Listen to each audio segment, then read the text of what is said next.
हम सब कमिटमेंट करते हैं, 1 तारीख से ये करेंगे, इस महीने ये कर डालेंगे, 50,000 की मैचिंग कर डालेंगे, बॉडी बना डालेंगे, ये कर डालेंगे, वहाँ 5 प्लान रोज करेंगे, इतनी सेल तो निकालनी है इस महीने, 15 तारीख तक ये कर दूंगा, इतनी कंसिस्टेंसी होगी, इतना सेल होगा, इतना ये डिम डाम डुम, लेकिन फेल हो जाता है।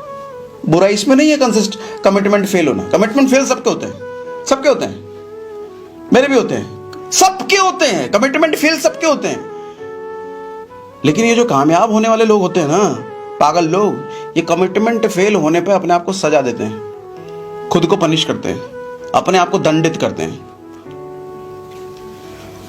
मैं करता था, मैं जब भयंकर स्ट्रगल वाले टाइम में, जब एक बिल्कुल नया नया शुरू किया था, जो टारगेट लेता था ना दिन का, ठंड का टाइम होता था, मैं उस वक्त लक्ष्मी नगर दिल्ली में रहता था, ललिता पार्क के पास, ठंड का समय होता था, रात 10 बजे तक मेरा टारगेट पूरा करना होता था, नहीं पूरा कर पाता था ना, 2 घंटे भूखे प्यासे ललिता पार्क में जैकेट वैकेट उतार करके, सिर्फ एक शर्ट पहन करके, टी शर्ट पहन करके बैठता था, ठिठुर रहा हूँ, ऐसा करे ठिठुर रहा हूँ, लेकिन क्या है, बिना 12 बजे उठूंगा नहीं यहाँ से, ठिठुर, चाहे तबीयत खराब हो जाए, कुछ हो जाए, दंडित करना अपने आप को, ताकि कल जब मेरा कमिटमेंट पूरा ना होने की बारी आए ना, याद रहे कि 2 घंटे ठिठुरा था मैं, फिर ठिठुरना पड़ेगा।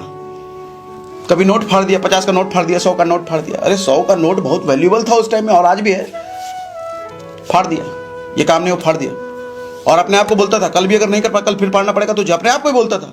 अब अपने अंदर डर बैठा, और फिर से फाड़ना पड़ेगा, नहीं, टारगेट तो पूरा करना ही है। जिस आदमी ने खुद को पनिश करना सीख लिया, खुद को दंडित करना सीख लिया, दुनिया में कभी उसको कोई दंडित नहीं कर सकता, दुनिया में कभी भी बुरी परिस्थिति उसके सामने नहीं आ सकती। जिस आदमी ने खुद को सजा देना सीख लिया, हिटलर का सिद्धांत है ये मालूम, हिटलर कहता था जर्मनी को कभी कोई गुलाम नहीं बना सकता। क्यों? जर्मनी में उसने एक सिद्धांत, एक प्रिंसिपल, एक कल्चर डाल दिया था हिटलर ने। क्या कल्चर? कि जब भी कोई टारगेट पूरा ना कर पाओ, अपना टास्क पूरा ना कर पाओ, कमिटमेंट पूरा नहीं, पर अपने आप को खुद दंडित करो। Self punishment is the biggest punishment in the world, और जिस पनिशमेंट के बाद सबसे ज्यादा रिजल्ट आता है, self punishment is the most powerful punishment, most result oriented punishment in the world. कोई दूसरा आपको 4 झापड़ मारे ना, भूल जाओगे। कोई दूसरा आपसे 1000 का नोट छीन लेना, भूल जाओगे।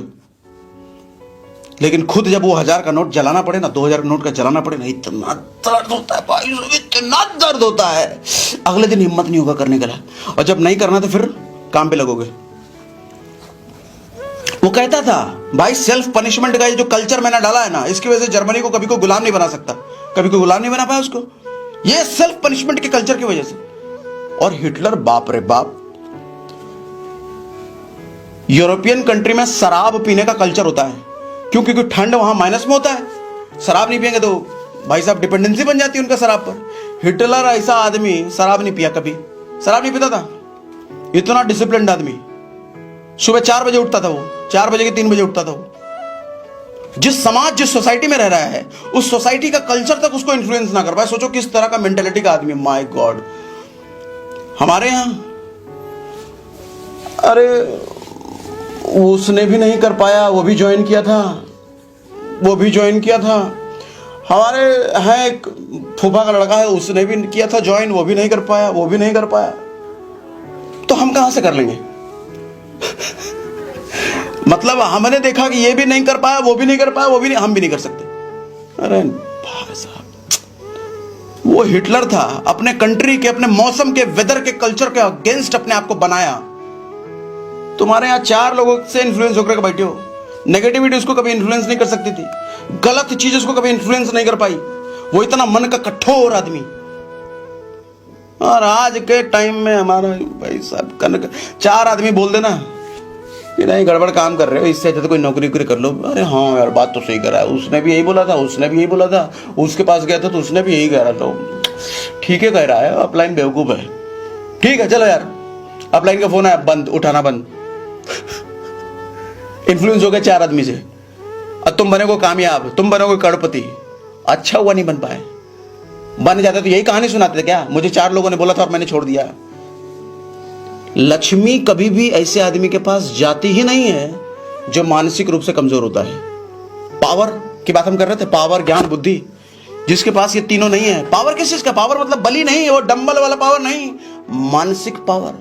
4 लोग क्या 400 लोग कुछ बोल दें, यकीन नहीं करूंगा मैं, अपनी ताकत पर भरोसा है, कोई नहीं कर पाया। मैं करके दिखाऊंगा ना, बाप बन के दिखाऊंगा ना दुनिया का, मैं करके दिखाऊंगा। मेरे एरिया से कोई नहीं किया कि मैं निकलूंगा, पहला निकलूंगा मैं। प्रोडक्ट का चैलेंज है ना मेरे एरिया में, कोई दिक्कत नहीं है। फाउंडर का तमका ऐसे नहीं मिलता, फाउंडर बन के दिखाऊंगा इधर से, मैं करके दिखाऊंगा, कोई नहीं कर पाया ना। ऐसे होता है। फेलियर ऑफ कमिटमेंट, पहला बाधा आएगी जी। के से किस्मत, के से कर्म। कर्मों के हिसाब से किस्मत बनता है, ये बात जान लो। कर्म जैसे किस्मत वैसा। ये जो हाथ की लकीरें होती है ना हमारी, आपको पता है, टेक्निकल बात बताता हूं, किसी ज्योतिषी से जाके पूछ लेना। ये हमारी हाथ की लकीरें हर 3 महीने पे बदलती हैं। ये टेक्निकल बात कर रहा हूं, ज्योतिषी से जाके पूछ लेना किसी से। हमारी हाथों की लकीरें हर 3 महीने पे चेंज होती हैं। क्यों चेंज होती हैं? मौसम बदलने से चेंज होता है। अरे बरसात है कि अब जरा लकीर बदल दो, ठंडा बहुत पड़ रहा है इसका जरा लकीर घुमा दो उधर, ऐसा नहीं होता है। आपके कर्मों के हिसाब से आपकी लकीरें बदलती रहती हैं। एक मूवी मैं भी कुछ दिनों पहले देख रहा था, राधे श्याम, वो प्रभास की मूवी थी। वो मूवी में राधे श्याम जो है ज्योतिष है, एस्ट्रोलॉजर है, बड़ा वर्ल्ड फेमस एस्ट्रोलॉजर है। वो उसने एक किताब लिखा एस्ट्रोलॉजी के ऊपर, 100% एस्ट्रोलॉजी साइंस, ऐसा कुछ करके टाइटल उसने दिया। जब वो अपने गुरु के पास ले गया वो प्रभास, तो गुरु ने बोला 100%? ये क्या लिख दिया तुमने? 100% तो बिल्कुल गलत है, 100% हो ही नहीं सकता। इसको एक काम करो, 99% करो। तो 99% तो प्रभास ने बोला, गुरु जी आपसे ही इतने सालों से मैं सीख रहा हूं कि ये कभी गलत नहीं होती है, सही होती है, 99% कैसे? 100% बात है ना। तो गुरु फिर समझाते हैं कि देखो ऐसा है भाई, दुनिया में ना 99% लोगों को जो हम बताते हैं वो उनके साथ होता है, क्योंकि हम उनकी रेखाओं के हिसाब से उनको बताते हैं और वही उनके साथ होता है। लेकिन 1% लोग ऐसे हैं जो हमारी बात नहीं मानते। हम उनको बताते हैं उनकी रेखाओं की वजह से कि तुम्हारे किस्मत में ये लिखा है, लेकिन वो हमारी मानते नहीं है और करते वही है जो उनको करना है। और यही लोग जो है ना दुनिया को चलाते हैं। ये दुनिया के जितने बाप लोग हैं ना, दुनिया के जितने मालिक बने बैठे हैं ना, जो दुनिया को चला रहे हैं, ये वही 1% है कि उनकी लकीरें उनकी मर्जी के हिसाब से बनी है। लकीरों के हिसाब से उनकी किस्मत नहीं है, उनके कर्मों के हिसाब से उनकी लकीरें हैं। एक बड़ा अच्छा इंसिडेंट भी उस मूवी में दिखाया है कि एक लड़की होती है, प्रभास जब ट्रेन से जा रहा होता है तो एक लड़की का वो हाथ देखता है। तो लड़की का बाप भी साथ में होता है। तो लड़की का बाप कहता है कि इसको स्पोर्ट्स में बड़ा इंटरेस्ट है, इसको स्पोर्ट्स में जाना है, बताइए ना आगे ये स्पोर्ट्समैन बन पाएगी कि नहीं बन पाएगी।